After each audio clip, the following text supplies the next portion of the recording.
हजरत, आप समात कर रहे थे जनाब शहबाज साहब को, जिन्होंने बेहतरीन लबो लहजे में बारगाह मेरे कायनात में नज़रान अक़ीदत पेश किया। चूँकि वक्त हमारे पास बहुत कम है, मैं बहुत देर से ऐलान करता रहा मोमिनीन से कि आप हज़रात तशरीफ़ ले आएँ। मुक़र्रिरीन के पास वक्त कम हो जाता है, मेरा लंबा सफ़र तय करके हमारे बीच में आते हैं और वक्त बहुत कम है। मैं मुक़र्रिरीन की खिदमत में भी गुजारिश करूँगा, हमारे पास कुल 2-2.25 घंटे का टाइम है और इसमें तमाम मुक़र्रिरीन को हमें सुन लेना है। आज रात में शब में यहाँ जश्न भी है, महफ़िल का भी एहतमाम बाद नमाज मग़रिब है, लिहाजा उसके भी पेश नज़र हमें इस चीज़ को महसूस करना है। और सिर्फ इतना बड़ा मजमा नहीं है, बल्कि टेलीविज़न के ज़रिए और साथ साथ हमारे जो सोशल मीडिया उसके ज़रिए भी ये प्रोग्राम नशर हो रहा है। दुनिया के तूल अर्ज़ में इस प्रोग्राम के तमाम को देखा जा रहा है। आइए, मैं गुजारिश कर रहा हूँ बड़े अदब एहतराम के साथ एक ऐसे नौजवान स्कॉलर को कि गुज़िश्ता साल जिन्हें आपने सुना और बड़े ही अच्छे अंदाज में मौला कायनात की सीरत के वो नुकात पेश किए थे जिसकी ज़रूरत आज माशरे को है, समाज को है। मैं गुजारिश कर रहा हूँ इंजीनियर अल्तमश हैदर की खिदमत में, आपके सुल्तानपुर, आपकी सरज़मीन, आपके वतन से हैं।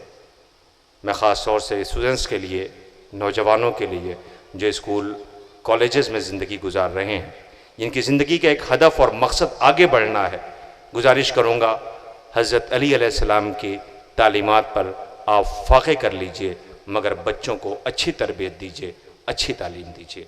आइए आपके सामने उसका जीता जागता नमूना इंजीनियर अल्तमश हैदर, मैं अपने उलमाए कराम, वाजिबुल एहतराम उलमाए कराम, स्कॉलर्स, वाइस चांसलर साहब की मौजूदगी में मैं गुजारिश इनसे कर चुका हूँ, आ चुके हैं।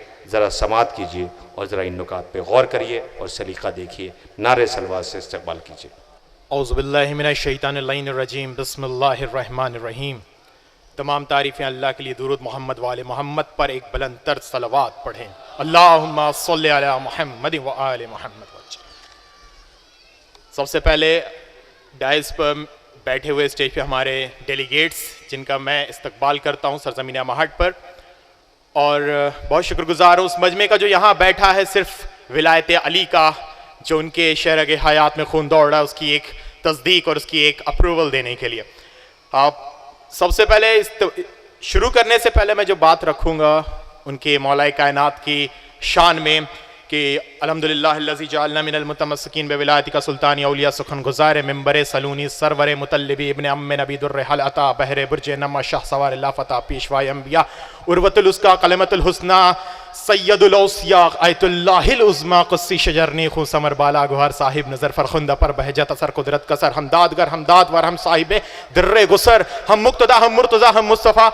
अगर हम आगे इसको पढ़ाते जाएं फिर अब वस्फ इनके सुनते जाएं, सिर्फ अली ऐनुल्लाह, अली वजहुल्लाह, अली जम्बुल्लाह, अली सिर्रतुल्लाह, इस्फतुल्लाह, लिसानुल्लाह, यदुल्लाह, सैफुल्लाह, असदुल्लाह, गालिब अला कुल्ले गालिब अली इब्न अबी तालिब अलैहिस्सलाम की विलादत बासादत पे मुबारकबाद पेश करते। हज़रत अली अलैहिस्सलाम की जिंदगी को पढ़ने के बाद मेरे फिक्र जो तायरे फिक्र था, जहां तक परवास किया, बावजूद इसके कि उस पस्ती से देखा मौला कायनात की जिंदगी को, सिर्फ मैंने 4 हिस्से में पाया। पहला हिस्सा उनकी विलादत, दूसरा विलायत, तीसरा दौरे खिलाफत, चौथा उनकी शहादत। अगर मैं बात करूं विलादत से, तो मौला कायनात हज़रत अली इब्न अबी तालिब अलैहिस्सलाम की विलादत आज से 1421 साल 6 माह 12 दिन पहले बामुताबिक 30 आमुल फील इंग्लिश कैलेंडर के अकॉर्डिंगली 11 अक्टूबर 598 ईस्वी को खाने काबा में हुई। अली वो वाही शख्सियत है जिनकी विलादत खाने काबा में हुई। कुछ तो मानने से इनकार करते हैं, कुछ के दिल में बुग़्ज़ अली की ऐसी घास जमी है कि वो मानने से इनकार करते हैं। मौला करेंगे बस इसी चीज को हक की बयानी करने के लिए रुकने यामानी काबे का हर 13 रजब की शब में शिगाफ उसमें पड़ जाता है। उस दरार के उन मलाइन के मुंह पे तमाचा है जो नहीं मानते कि इमाम अली अलैहिस्सलाम की विलादत खाने काबा में हुई। बस इसी चीज को टेस्टिमनी जो कि मेरे पास है doctor Tariq al Katib, I'm just going to show you something which is going to be something more researchal based. अब मैं बताऊंगा उसी मुल्क के डॉक्टर तारिक अल कातिब कि जो उस कमेटी में शामिल थे जिनको खाने काबा में भेजा गया सिर्फ उस दीवार की उस दरार को कंसील कर सकें, उनकी टेस्टिमनी ये है। उस टेस्टिमनी में वो क्या लिखते हैं सुनते जाइए बस। वो लिखते हैं कि I look at the crack in the holy Kaaba that opens every year, which point out where the Fatima bint Asad came out from the Rukn al-Yamani after she remained 3 days inside the holy Kaaba, and we realize that the cracks open every year even though they're trying to concealing it.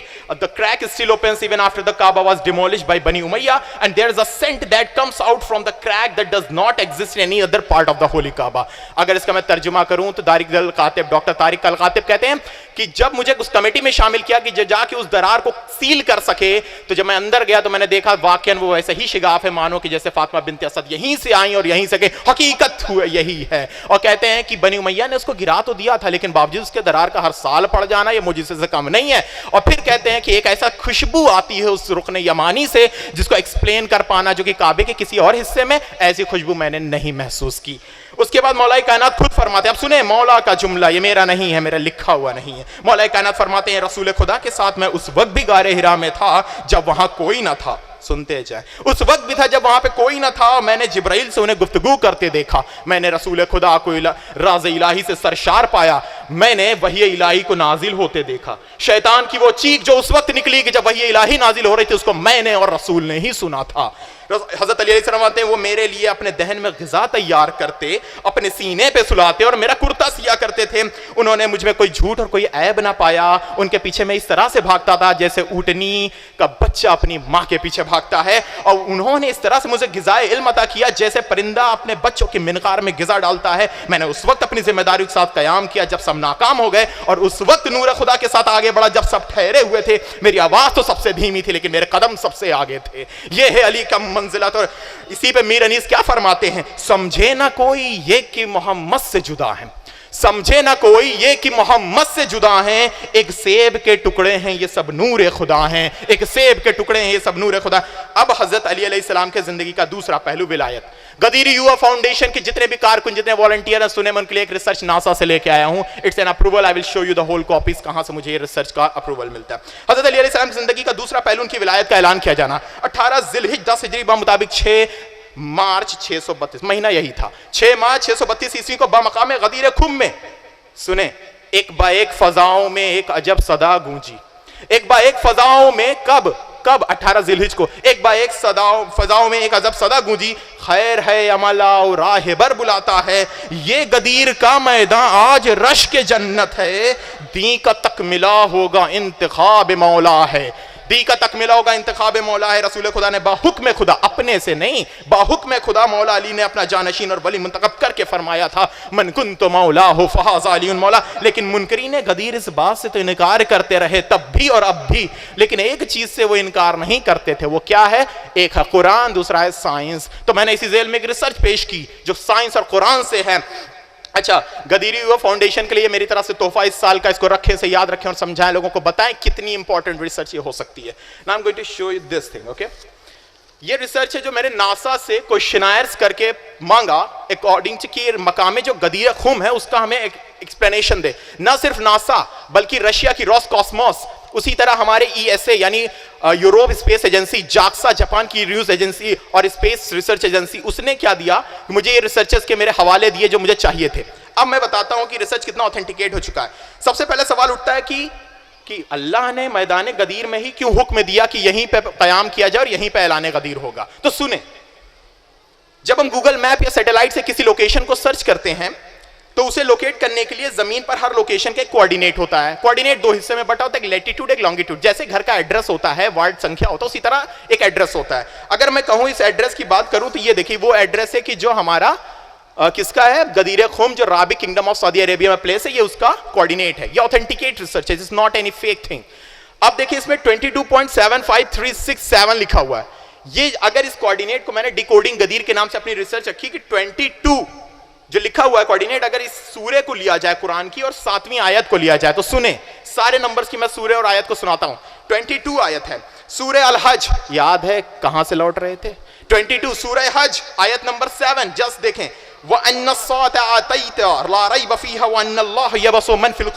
और कयामत यकीनन आने वाली, इसमें किसी शक की गुंजाइश नहीं, और अल्लाह कब्रों से मुर्दों को उठाने वाला है। वो गुरूर से मुंह फिराए होंगे ताकि दूसरे लोगों को भी राह खुदा से गुमराह कर सके। कुरान ने किसको मुर्दा कहा है और कुछ मुर्दों को जिंदा कहा है, ये आप जान। अब इसी में अगली डिजिट आती है 5, 5th I'm just showing focus here. सूरह अल-माइदा 5वीं आयत सूरह है, सूरह अल-माइदा, उसकी आयत नंबर 3 सुने, अल-यौम अकमलतु लकुम दीनकुम व अतममतु व रज़ियतु लकुम इस्लाम दीना, और तुम अपनी नेमतों को, और तुम पर अपनी नेमतों को तमाम कर दिया, तुम्हारे लिए दीन इस्लाम को पसंद कर लिया है। बस उसी के जस्ट बात देखें 67। Now I'm just going to focus 67 आयत सूरह अल-माइदा की, या अय्युहर रसूल बल्लिग मा उनज़िला इलैका मिन रब्बिक व इन लम तफ़अला कमा बल्लगत रिसालत, है पैगंबर आप इस हुक्म को पहुंचा दें जो आपके परवरदिगार की तरफ से नाजिल किया गया, और आपने ये काम ना किया तो दो आपने रिसालत का कोई काम ना किया या पैगाम ना पहुंचाया। तो लैटिट्यूड समझ में आया, this is the latitude. Now the longitude पे फोकस करते हैं। गदीर का मैदान जो है उसके बारे में है ये पूरी रिसर्च। उस मैदान में ये 39, 13, 7 to 6 ये डिजिट्स हैं। अब हम फोकस करें। 39 सूरह है सूरह ज़ुमर, आयत नंबर 13। तो सुने, सूरह ज़ुमर की आयत नंबर 13 में कुन्नी अखाफ़ इन असैतु रब्बी अज़ाबन यौमिन अज़ीम, कह दीजिए कि मैं गुनाह करूं तो मुझे बड़े सख्त दिन के अजाब का खौफ है। और फिर उसकी की आयत नंबर है 7 सूरह ज़ुमर की, अपने बंदों के लिए कुफ्र, खुदा और उसके हुक्म से इनकार करना। खुदा उसे पसंद नहीं करता, अगर तुम अपनी शुक्रिया अदा नहीं करोगे तो इस बात को पसंद नहीं करता। वो तुम्हें बताएगा दुनिया में क्या कर रहे थे, और तुम्हारे दिलों में छुपे हुए राजों से वो बाखबर है। सबने इनकार किया गदीर का। सुनते जाएं, 78,000 रवायतें हैं गदीर की, लेकिन मेरी जिससे भी डिबेट हुई, जब भी मुबाहिसा हुआ, सबने इनकार कर दिया। गदीर तो एक ज़ईफ़ सी रवायत है, इसकी हकीकत नहीं। तो सुनो, हकीकत साइंस से प्रूव करते हैं। सूरह अल बकरा आखिरी की डिजिट है 2 और 6, सूरह बकरा दूसरी सूरह आयत नंबर 6। तो सुने, अल्लज़ीना कफ़रू सवा अलैहिम अंज़रतहुम अम लम तुनज़िरहुम ला युमिनून, ऐ रसूल जिन लोगों ने कुफ्र अख्तियार कर लिया है उनके लिए सब बराबर, आप उन्हें डराएं या ना डराएं, ईमान लाने वाले नहीं हैं। That's the proof from the NASA. Now next. अब हजरत अली अलैहिस्सलाम की जिंदगी का तीसरा समय, जल्दी से मैं वक्त खत्म करता हूँ। हजरत अली अलैहिस्सलाम की जिंदगी का तीसरा हिस्सा दौरे खिलाफत है, जिसके बारे में मौला कायनात खुद फरमाते। सुने मौला क्या फरमाते, मैंने आनाने हुकूमत संभाली तो उसमें कुव्वत परवास पैदा हो गई। मैंने आनाने हुकूमत संभाली, इसमें कुव्वत परवास पैदा हो गई, और मैं तनो तनहा इस मैदान में भी बाजी मार ले गया। मेरे असबात पहाड़ों जैसे थे जिन्हें ना तेज हवाएं हिला सकती थी, ना कोई आंधियां, ना किसी के लिए मेरे किरदार में तनो तंज की गुंजाइश थी, और ना ही कोई ऐब लगा सकता था। मैं कज़ाई इलाही पर राजी हूं और उसके आगे सरापा तस्लीम हूं। पिछली बार मैंने गवर्नेंस ऑफ इमाम अली अलैहिस्सलाम पे पढ़ा था, अब मैं बताऊंगा इमाम अली अलैहिस्सलाम की पॉलिसीज के बारे में, किस तरह से इमाम अली अलैहिस्सलाम ने policies of administrative and economical reformation किया था। उसको इमाम ने 3 हिस्सों में बांटा। पहला जो पॉलिसी थी वो एडमिनिस्ट्रेटिव, जिसे इंतजामिया या प्रशासनिक पॉलिसी कहते हैं। दूसरा उनकी पॉलिसी थी कल्चरल पॉलिसी, जिसको सकाफती या सांस्कृतिक पॉलिसीज कहते हैं। तीसरी उनकी सोशल जो समाजी पॉलिसीज थी। तो सुने जल्दी से एडमिनिस्ट्रेटिव पॉलिसी इमाम अली की क्या थी। इमाम अली अलैहिस्सलाम ने एडमिनिस्ट्रेटिव या प्रशासनिक पॉलिसीज के बेस जो आधार बनाया था, जानते किससे बना रखा था? यह है इमाम की अदालत और इंसाफ। उन्होंने honesty and truth in politics, ये मेन पॉइंट रखा था। Honesty and truth in the politics, प्रशासन में ईमानदारी और सत्यता होनी चाहिए। दूसरा उनकी पॉलिसी थी appointment of competent and capable administrator, यानी सक्षम प्रशासन की नियुक्ति, भाई भतीजावाद से मुक्ति। ये उनका फेमस कह सकते हैं, ये मेन बेस था। और providing the administrator with the financial, प्रशासक को उसकी बुनियादी सुविधा अगर मुहैया करा दी जाए तो कभी भ्रष्टाचार नहीं करेगा। दूसरी चीज इमाम ने चौथी पॉलिसी रखी, special care to arm force, सशस्त्र बलों पर उन्होंने खास ध्यान दिया। आज आर्मी के हालात क्या हैं, I am not going to pointing anyone, लेकिन सशस्त्र बल पर उन्होंने खास ध्यान देकर बताया कि अगर तुम चाहते हो कि स्टैंडर्ड समाज, एक निजाम कायम हो, तो इस तरह से करके दिखाओ। नेवर एक्सेप्टिंग गिफ्ट, और सबसे अहम मुद्दा नेवर एक्सेप्टिंग द गिफ्ट्स, यानी उसको बैन कर रखा। कोई भी प्रशासक को कोई ना गिफ्ट देगा, ना कोई उपहार देगा, ना कोई तोहफा देगा, क्योंकि यही तो करप्शन की जड़ है। इमाम ने कम करवा दिया। Necessity for setting up the establishment of monitor the function of administration, उन्होंने शुरतुल खमीसा का कॉन्सेप्ट लाया।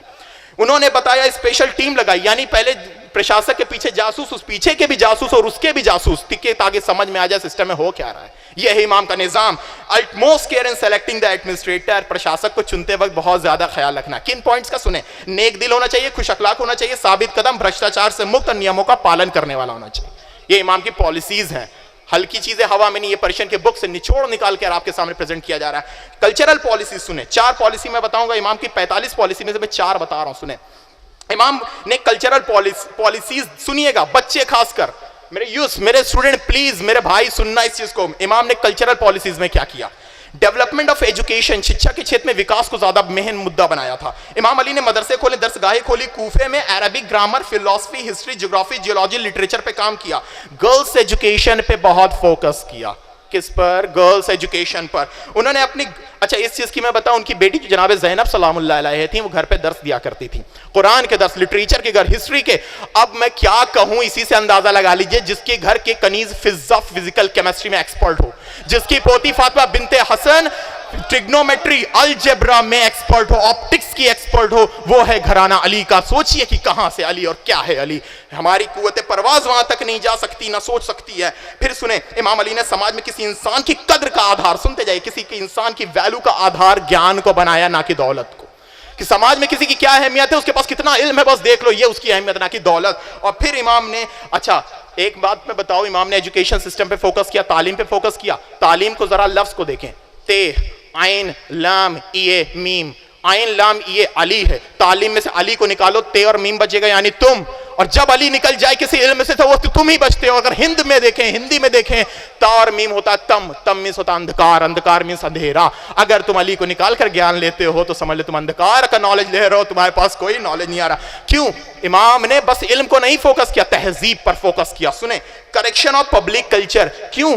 क्योंकि तहजीब सिखाती है जीने का सलीका, तालीम से जाहिल की जहालत नहीं जाती। इमाम ने इस पे फोकस करते हुए करेक्शन ऑफ पब्लिक कल्चर पे किया, झूठे रीते रिवाजों को, रस्मों को बैन कर दिया। क्रिटिसिज्म, अब सुने, सबसे मेन पॉइंट है, बस एक पेज लास्ट में आपको बताता हूं। क्रिटिसिज्म, यस क्रिटिसिज्म, आलोचना करने वाले, तंज कशी, छीटा कशी करने वाले। सबसे ज्यादा किसी भी शासन के लिए, किसी गवर्नर के लिए गवर्नेंस में सबसे बड़ी खलल डालते हैं तंज कसने वाले हैं। किसी शासन के लिए सबसे बड़ा नुकसान आलोचक हैं। इमाम अली से अपनी जिंदगी के दौरे खिलाफत के पहले 3 साल में इमाम ने क्या किया, सुने।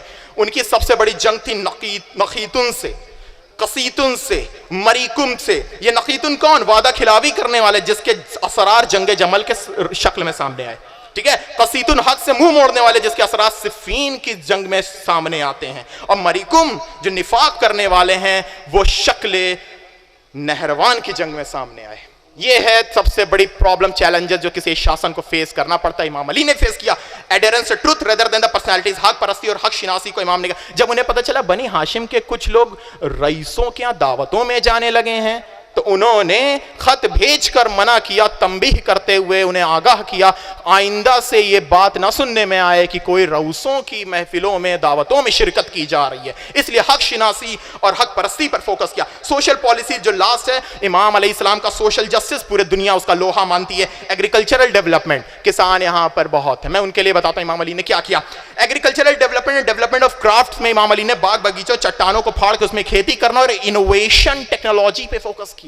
ये इमाम की, इसको सुने समझें, ये इमाम ने करके दिखाया। उन्होंने बिजनेस के लिए ट्रेड फेयर लगवाए कि जिससे कि किसानों के पास उनकी पैदावार का सही, उनको उसका मूल्यांकन करके दे दिया जाए, किसी का हक ना मारा जाए। इमाम अलैहिस्सलाम ने डायरेक्ट सुपरविजन ऑफ मार्केट को फोकस किया है। पॉलिसी उनकी, मार्केट में खुद जाते थे, मार्केट इवोल्यूशन करते थे। उनके पास एक टीम होती थी, तराजू और बटखरे को चेक करती थी। आयत सूरह मुतफ्फिफीन कुरान की याद रहे दिमाग में।